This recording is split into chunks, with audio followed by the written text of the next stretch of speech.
2, 3, 4, 5, 6, 7, 8, 9, 10, 11, 12, 13, 14, 15, 16, 17 qui sont pas encore arrivés. 18, 19, 20 qui feront l'objet d'une autre vidéo. Non, ça va. J'ai pas du tout craqué mon slip au niveau des puzzles ces dernières semaines. Tout va bien.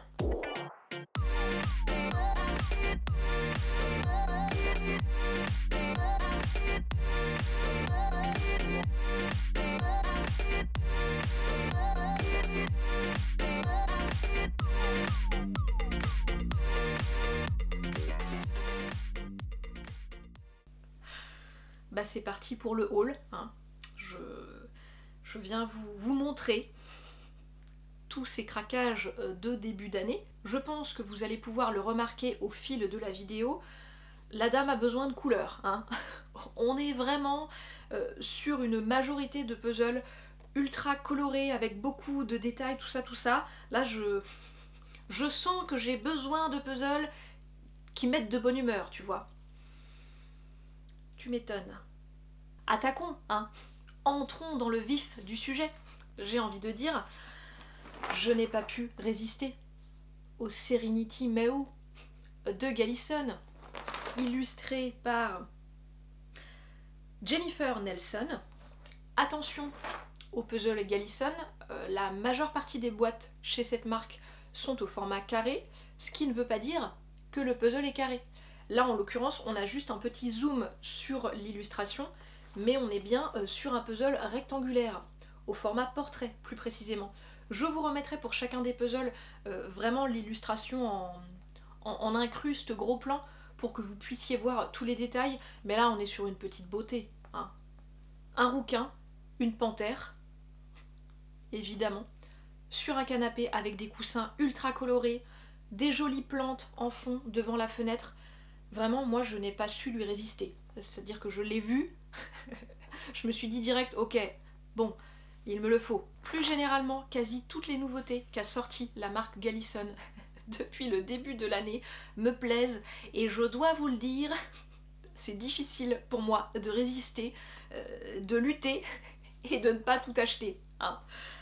C'est compliqué. Ben oui, parce qu'en plus, on en a quand même rentré un bel assortiment sur la dernière pièce. Je vous invite évidemment à aller faire un tour sur la boutique pour les admirer. Donc c'est encore plus tentant pour moi. Non mais c'est vraiment compliqué, hein. C'est pas simple. Le Spring Street et le Intergalactic Flora, qui est un puzzle foil au fini un peu métallisé. Peut-on en parler? Peut-on parler de ça, s'il vous plaît? Je ne suis que faiblesse, hein, face à tout ça. Donc j'ai commencé par le Serenity Mau, mais il n'est absolument pas exclu que je m'offre d'autres puzzles Gallison dans les semaines à venir, parce que vraiment leurs nouveautés sont toutes plus sublimes les unes que les autres. C'est très grave. J'espère que cette zone lumineuse en fond ne vous gêne pas trop. Je peux pas y faire grand chose, c'est le soleil qui est extrêmement présent aujourd'hui, c'est très agréable, il fait froid mais c'est très ensoleillé, qui tape dans la fenêtre de toit et qui fait un reflet ici là sur la puzzle tech. Bref, j'espère que ça va. Passons du côté de la marque Falcon, que je ne connais que de nom, qui appartient au groupe, enfin à la marque Jumbo, si jamais ça vous parle plus.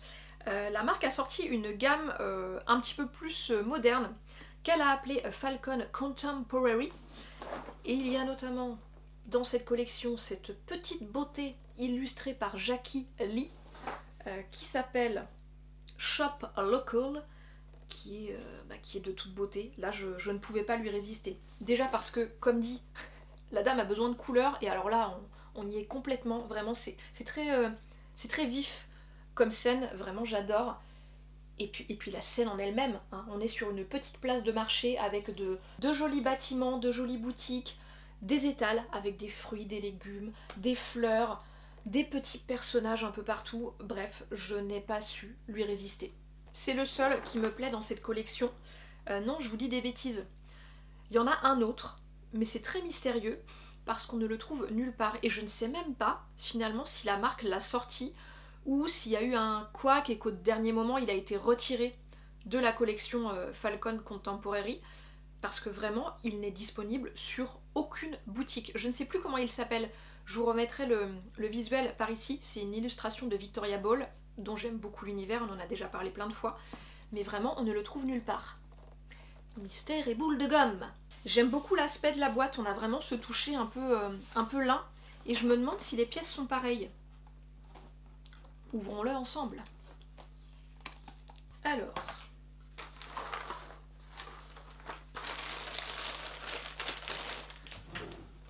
on va essayer de faire ça correctement. Prenons des ciseaux. Ah oui, c'est vraiment un toucher lin. Je vous ferai un petit zoom, un petit close-up sur les pièces. Ah, j'adore ce fini, je trouve ça tellement agréable. Les pièces ont l'air vraiment bien épaisses. Comme dit, je n'ai jamais assemblé de puzzle Falcon, mais j'en ai entendu beaucoup de bien. Et je suis vraiment contente d'avoir un puzzle au fini lin comme ça, parce que clairement c'est ma finition préférée. Inutile de vous préciser que cette petite beauté fera partie de ma pile à faire de printemps.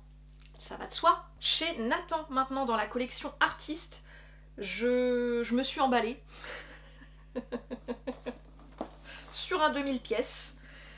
Illustré par Peggy Neal, j'espère que je n'écorche pas le nom de cet artiste, qui s'appelle Merveille de l'océan. Ouais, je me suis emballée. Je pense qu'il va pas être très simple, mais j'ai complètement accroché avec l'illustration et son côté ultra foisonnant comme ça. Je trouve que c'est pas forcément très facile de proposer un puzzle autour des fonds marins sans tomber dans l'univers enfantin.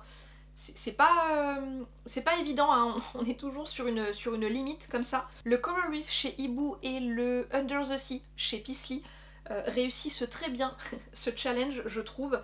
Et celui-ci aussi. Je le trouve vraiment sympa et tellement coloré. Enfin, tout de suite, en fait, je l'ai vu, je me suis dit « Waouh !» Il est vraiment très joli. Donc je pense qu'on passe un moment dessus quand même, hein, parce qu'il est... bon bah il est quand même conséquent en termes de taille. Et là les personnes adeptes de 5000 pièces ou plus se disent ça va. Mais pour moi qui a l'habitude de faire plutôt des 500 pièces et des 1000 pièces, on est sur un grand format quand même. Mais je pense que je passerai un beau moment sur celui-ci l'été prochain. Chez Hay maintenant, j'ai craqué sur le Holy World illustré par Christophe Cheneux. Bon, on est sur une boîte triangulaire, donc c'est extrêmement problématique parce que, vous les voyez, les boîtes triangulaires, elles sont ici. Et j'ai atteint le haut de la Puzzle Tech. Suivez mon regard, bah, je pense que je vais attaquer l'autre côté, hein, du coup. Je m'auto-désespère. Lui, je l'ai vu au catalogue pro, je me suis dit, ok, il me le faut, ce n'est pas négociable. Oui, catalogue pro, parce que il se pourrait que certains modèles de la marque Hay arrivent sur la dernière pièce incessamment sous peu. Vous nous l'avez demandé en masse, nous on s'exécute. Je ne sais pas si vous vous rendrez bien compte sur le visuel que je vais vous mettre à l'écran, mais on est vraiment sur une scène ultra foisonnante avec énormément de références sur tous les films hollywoodiens, en gros. Et je pense que je m'amuserai à les compter une fois que j'aurai terminé d'assembler ce puzzle, parce que vraiment, il y en a énormément, plusieurs dizaines, je pense. On voit Hulk, on voit Monstres et compagnie, on voit Star Wars, on voit Titanic, vraiment King Kong, il y en a partout, ça foisonne de partout et je pense que vous le savez, j'adore ce genre de puzzle chez Hay, je les trouve extrêmement réussis. Il part donc dans ma pile à faire. On attaque une petite pile de puzzles américains d'une beauté fulgurante. Accrochez-vous. Un 750 pièces Masterpieces qui me tente depuis un bout de temps, c'est une illustration de Cindy Mangutz. C'est dans la collection Homegrown avec une finition lin au niveau des pièces, donc encore une fois, j'adore. Il s'appelle Peterson Farms, et bah là on est sur un petit puzzle automnal des familles. Hein. Je l'avais déjà repéré l'année dernière, mais il était plus disponible quand j'ai voulu l'acheter, donc je l'avais gardé dans un petit coin de ma tête, et quand je suis tombée dessus au détour d'une pérégrination puzzlesque, je me suis dit vas-y, fonce. à l'automne prochain, il sera mien. Un 550 pièces d'une de mes illustratrices préférées, Jane Wooster Scott, chez Sico, qui s'appelle A Snug Nantucket Inlet. Alors, boîte carrée encore une fois, mais on est sur un format portrait. Bon, encore une fois, je vous mets le visuel à l'écran, comme ça vous pourrez mieux voir les petits détails. Il est de toute beauté. Dois-je vous refaire le topo sur l'univers de Jane Wooster Scott? Naïf à souhait, coloré à souhait, vivant à souhait, vraiment. J'adore cet artiste et évidemment j'adore les puzzles qui sont édités à partir de ses œuvres. Je n'y avais pas prêté attention quand je les ai achetés, mais nous restons sur l'île de Nantucket, que je ne connaissais pas. C'est une île américaine au sud du Cap Cod, avec ce 300 pièces de Charles Wisoki. Bon bah là c'est pareil, hein, je pense que je ne vous refais pas le topo, qui s'appelle Nantucket Flower Shop. Et alors là... Qu'est-ce que je peux vous dire? J'ai complètement craqué, vraiment, sur cette scène, mais tellement jolie, avec ce petit cottage type un peu magasin de fleurs, cette petite rivière, et puis la mer en fond, enfin vraiment, je l'ai vu, j'ai pas hésité, c'est-à-dire que j'ai fait « Ah, oh, ah oui, il est très sympa, ok, panier, validé, voilà ». Et là je sais ce que les habitués des puzzles Buffalo se demandent. La boîte est-elle collée? Oui. Non mais il faut arrêter de faire ça. Buffalo, please. Don't do that. C'est tellement dommage. Un autre Buffalo à la boîte également collée. Oh bah on change pas une équipe qui gagne. 1000 pièces cette fois, toujours illustré par Charles Wisoki, qui s'appelle Bread and Butter Farms, qui est clairement un puzzle typé automne. Vous vous souvenez de ce que je vous ai dit dans la vidéo tri? Si je rachète des puzzles typés automne, je devrais faire un choix. Hein, je ne vais pas pouvoir tous les garder. Donc je pense que ce Bread and Butter Farms va remplacer le Butternut Farms qui est dans la Puzzle Tech.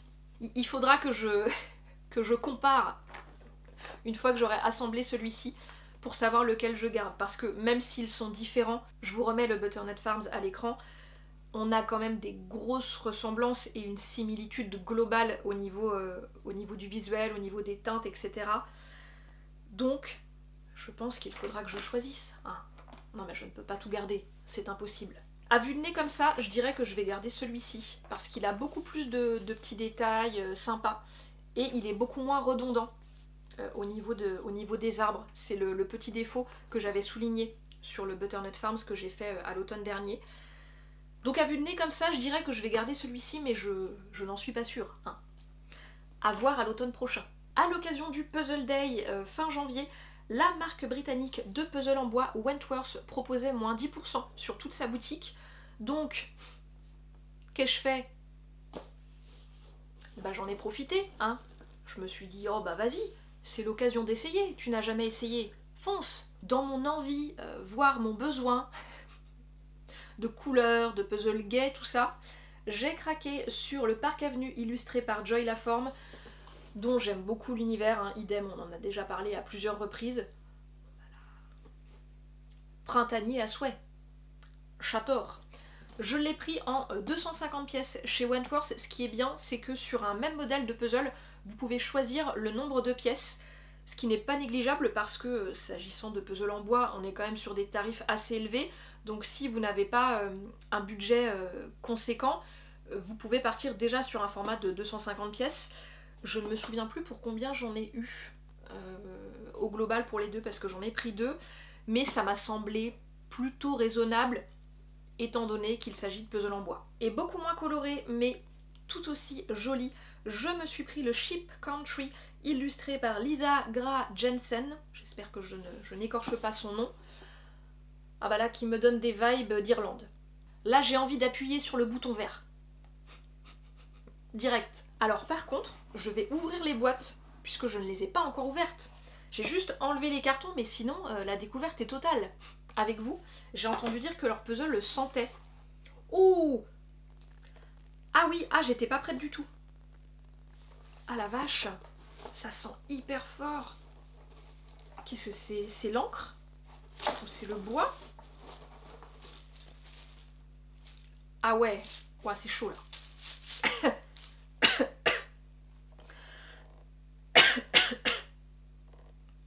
Ah quand même.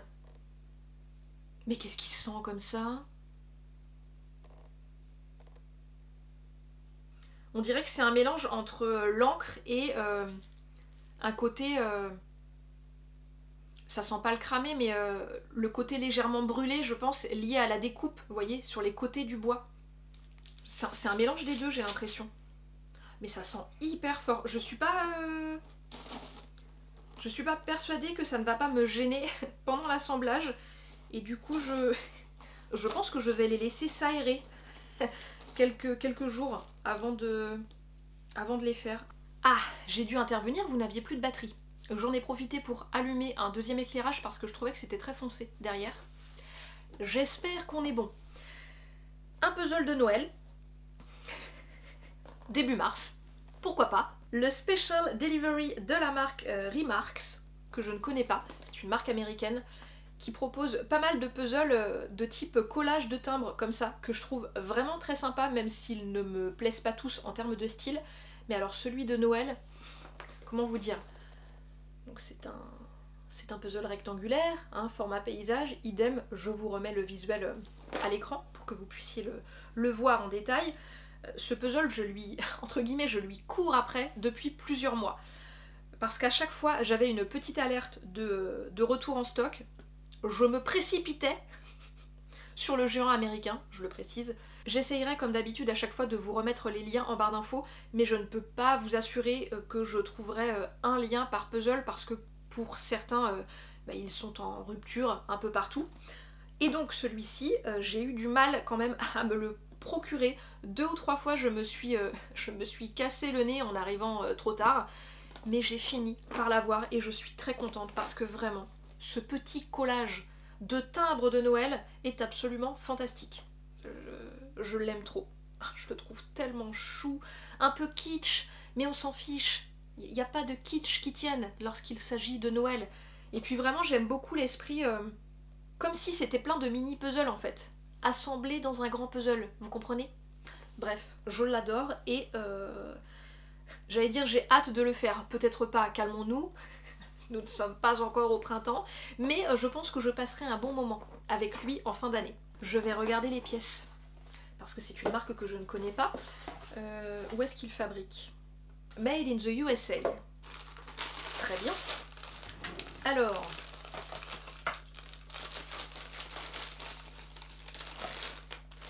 le rendu est un peu...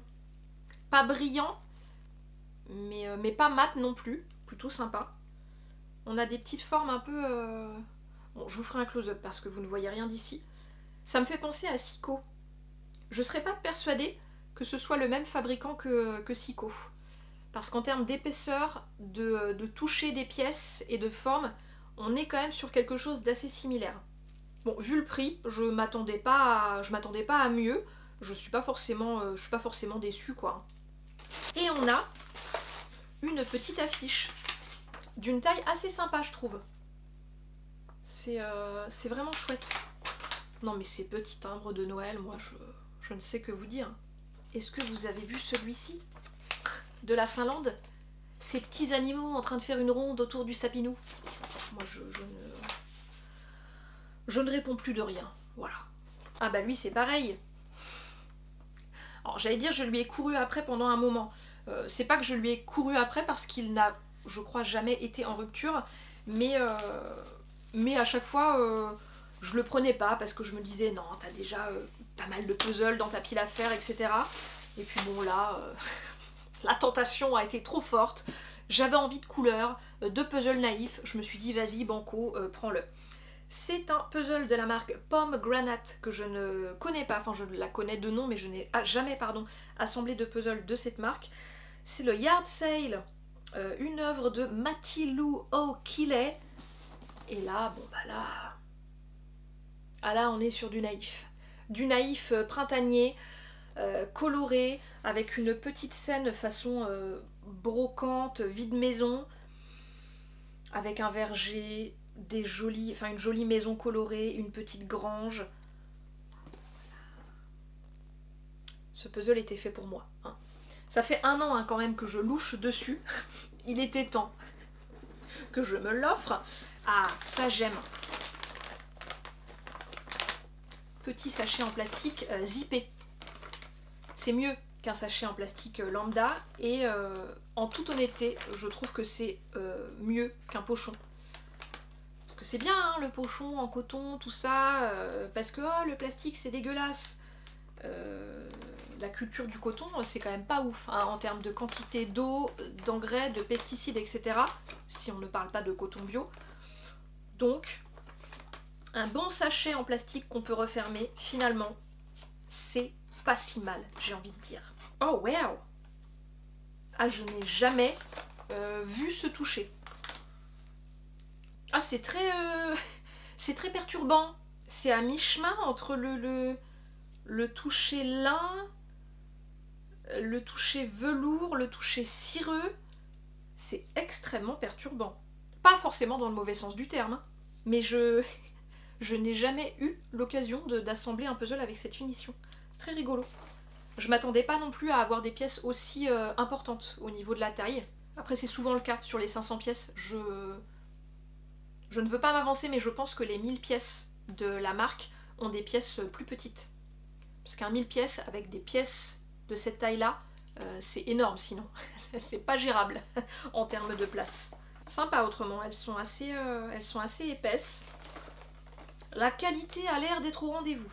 Je pense qu'il sera dans ma pile à faire de printemps, donc évidemment, je vous en donnerai des nouvelles. Ensuite, un 1000 pièces édité par une marque que je ne connaissais pas du tout, qui s'appelle Flame Tree Publishing. Je pense que c'est dans la même veine que Lawrence King. Il s'appelle Birds and Flowers et c'est une illustration de Bex Parkin. Donc boîte carrée mais puzzle rectangulaire. Ah bah là on est dans la couleur. Je l'ai dit, hein, j'ai besoin de couleur. Là je pense que ça se voit. On est sur un tableau avec des fleurs, des oiseaux. Je pense qu'il va pas forcément être simple, mais pas si compliqué non plus. En travaillant par zone, je pense que ça peut le faire. Et vraiment, il m'a donné envie. Je le trouve hyper harmonieux au niveau des couleurs. Et comme j'aime bien découvrir de nouvelles marques, tout ça, je me suis dit, allons-y. Hein. Idem, je vais l'ouvrir. On est sur une boîte un peu glossy. Pas autant que les hiboux, mais pas loin. Pièce au dos blanc, comme chez Galison, par exemple. Pas trop épaisse, mais pas trop fine non plus. Rendu semi-mat, on va dire. Ça a l'air très sympa. Ça me plaît bien. Bon, on a quelques pièces attachées, mais rien de... Voilà, je les ai détachées sans trop de casse. Ouais, ça se détache plutôt bien. Nous avons une petite affiche. Pareil, taille franchement raisonnable. Non, mais il est vraiment joli. Hein. J'adore cette composition. Il y a même des petites abeilles. Est-ce que vous la voyez? La petite abeille. Il y a aussi un nid avec des œufs. Vraiment, c'est une scène printanière colorée à souhait qui est, je pense, extrêmement agréable à assembler. J'ai hâte. Il ne correspond pas forcément à mon style de prédilection, on va dire, qui est le style naïf, mais il est très joli et j'aime bien alterner de temps en temps. Parce que je pense que si je ne faisais que des puzzles dans un univers naïf, je finirais par me lasser, en fait. Alors que là, en alternant, eh ben, je suis contente de revenir sur un puzzle naïf. Vous avez compris? J'ai aussi jeté mon dévolu sur un puzzle de la marque australienne Thames and Hudson qui fait fabriquer ses puzzles en Chine, il me semble. Elle a sorti une petite collection en fait de 2 puzzles Dinner with. Et donc moi j'ai pris le Dinner with Monet parce que je le trouve absolument merveilleux. C'est un puzzle rectangulaire avec énormément de clins d'œil à l'univers de Monet et des peintres impressionnistes d'une manière générale. Nous sommes dans la salle à manger de Monet, dans sa résidence à Giverny. Et il y a vraiment beaucoup de clins d'œil. Alors il y a plusieurs peintres impressionnistes. Je suis pas calée au point, je pense, d'avoir tous les clins d'œil, mais vraiment, je le trouve extrêmement chouette, très coloré et encore une fois parfait pour le printemps. Le Dinner with Dali est très joli aussi, mais vraiment j'ai eu un crush sur le Monet parce que ce jaune, enfin vraiment, c'est fantastique, fantastique. Oula! Ah, on a un petit problème de d'odeur de renfermé. Ah là, il va falloir aérer ce puzzle, ça ne va pas du tout. On n'a pas de modèle pour le coup, on a juste l'illustration au dos de la boîte, dos blanc aussi, un peu comme chez Galison. Bon, il y a quelques pièces abîmées, mais rien de bien méchant. Ah mais attendez, la liste des clins d'œil, elle est là, elle est imprimée au dos du dessus de la boîte. Ah, ça c'est top, parce qu'on n'a pas d'affiche en plus, mais ils nous mettent quand même la liste des clins d'œil sur la boîte. Bon bah c'est chouette. Ah bah je suis contente. Et coucou, tu viens dire bonjour après ta balade de l'après-midi? Oui, attends. Tu vas aller sur ton arbre? Vas-y. On termine avec 2 petits puzzles sous licence. Bon, une petite merveille qui sera vraiment le petit puzzle plaisir qui va être extrêmement rapide à faire. Un 200 pièces. Peter Rabbit. C'est vrai que je n'ai pas su résister à la beauté de ces petits lapins dans la forêt. Je plaide coupable. Alors, qui propose ça? Cedar Mill Press. Et je crois que c'est une illustration de Charles Santor qui est bien entendu retravaillée à partir de l'œuvre originale de Béatrix Potter. Je l'ouvre. Oh, il est si beau. Oh, j'adore la texture de la boîte. C'est tout velouté. Oh, il y a un petit livre. Oh, c'est si mignon. Les petites pièces. Dans les grosses pièces. Sur un 200 pièces en même temps. C'est normal. Bien épaisse, hein. Dos blanc. Ouais, très épaisse. Fini légèrement brillant, mais pas glossy non plus. Semi-mat, on va dire. Mais vraiment très très épaisse. Sympa. Encore une fois, c'est un 200 pièces. Ce sera vraiment le petit puzzle plaisir fait en très peu de temps. Mais je n'ai pas résisté. Qu'est-ce que vous voulez que je vous dise, moi? Ces petits lapins avec leur cape. Bon, dans la forêt, qui plus est. Voilà. Et un puzzle Harry Potter, parce que ça fait longtemps que je n'en ai pas fait. Et j'ai trouvé le format et le style vraiment sympa. C'est vraiment pas mon style de prédilection à la base. C'est très... comment dire? C'est très graphique, on va dire ça comme ça. Mais j'ai beaucoup aimé la composition et tous les petits clins d'œil, encore une fois. Donc, je l'ai pris. C'est vraiment un format un peu coffret. Ah, c'est vraiment imprimé et tout à l'intérieur. Vous le voyez? Il y a un petit livre. C'est sympa, c'est un mélange entre illustration et photos tirées du film. Avec des petites notes, des petites explications, des petites anecdotes, tout ça. Très chouette. Et les pièces. C'est vraiment sympa ce côté coffret imprimé à l'intérieur, je trouve ça trop cool. Toujours le dos blanc. Où est-ce que c'est fabriqué? Est-ce que c'est dit déjà? Je ne sais pas. C'est Insight Editions qui propose ça. Et je crois qu'il y a un... Enfin, je crois qu'il y en a d'autres. Moi j'ai pris celui-ci parce que Harry Potter, toi-même tu sais, mais je crois qu'il y en a un autour de l'univers de Batman, si je dis pas de bêtises.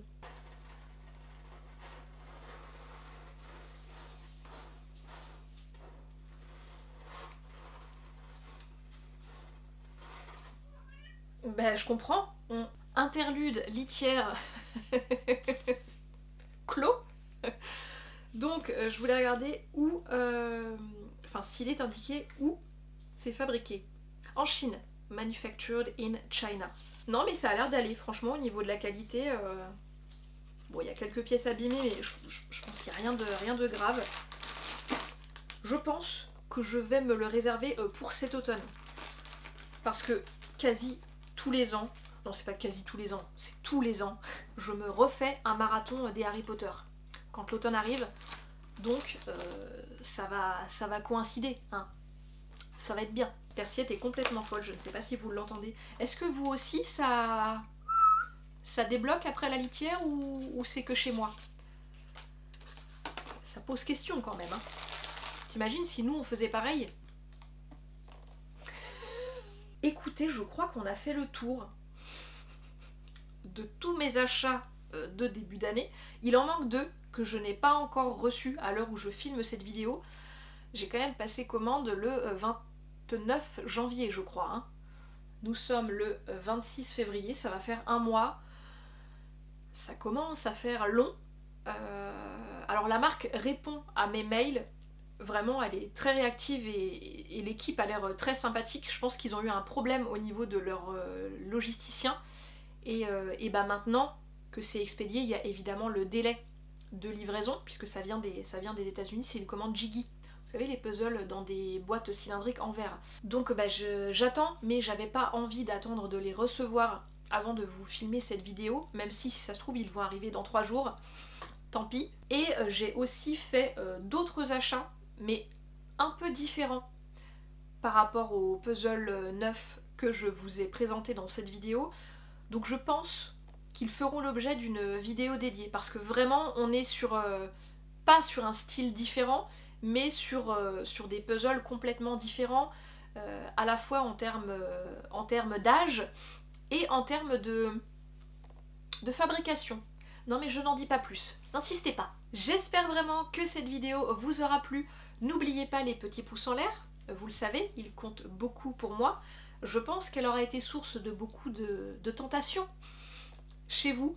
Donc si jamais, n'hésitez pas à communiquer mon adresse mail. Oui, Persillette, la crise n'est toujours pas passée?